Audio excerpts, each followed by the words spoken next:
I don't have much time left.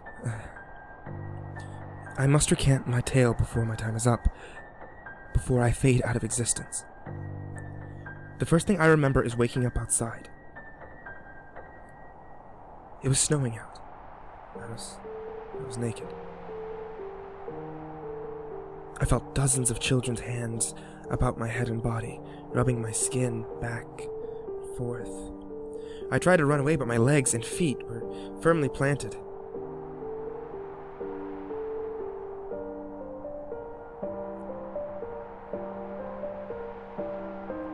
Under the snow, deep into the ground.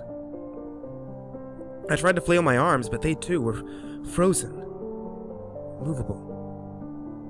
I was trapped. I had no way of escape and could only hope that one of these children would soon set me free.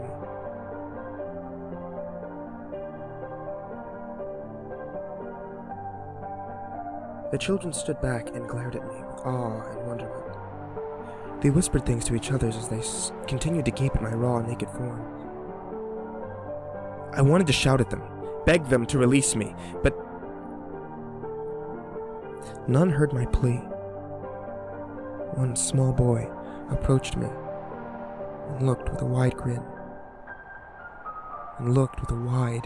Evil grin upon his cherub-like face.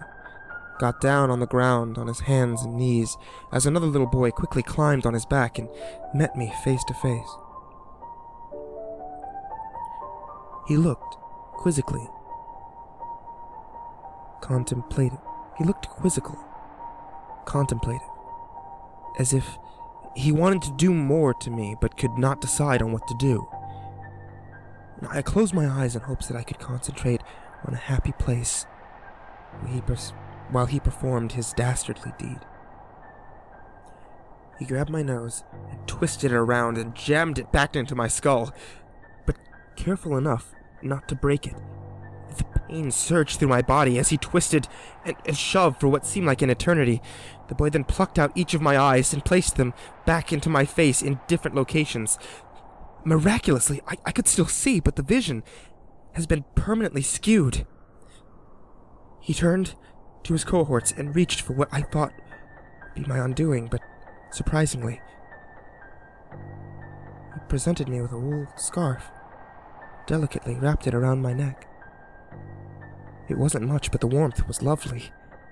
It was enough for me to concentrate on while I remained out in the vile blizzard. He turned back to his fellow children, placed a tall, black hat on my head, as if to mock me. He jumped down, rejoined his comrades as they gazed at me once more. They jumped and rejoiced as they finished their physical torture of my body, just as quickly as it had ended. They simply left me. All of the children vanished into the blinding white of the snow. They have yet to return.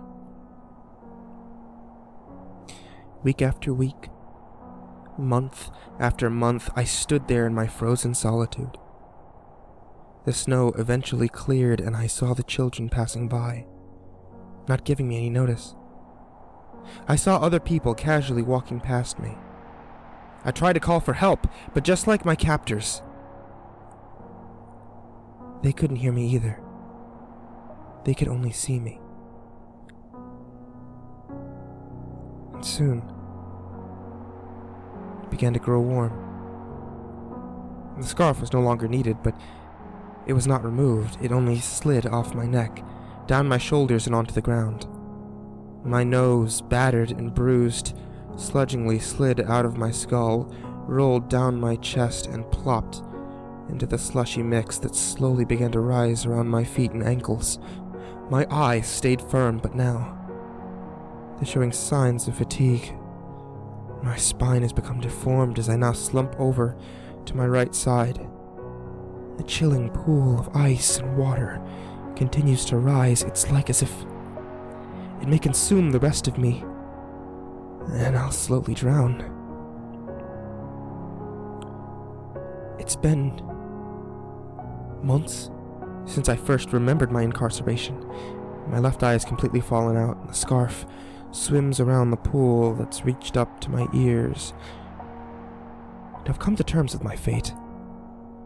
I calmly wait for my end and can only pray that the hereafter is much more forgiving than my short, frozen life. Thumpity thump, thump.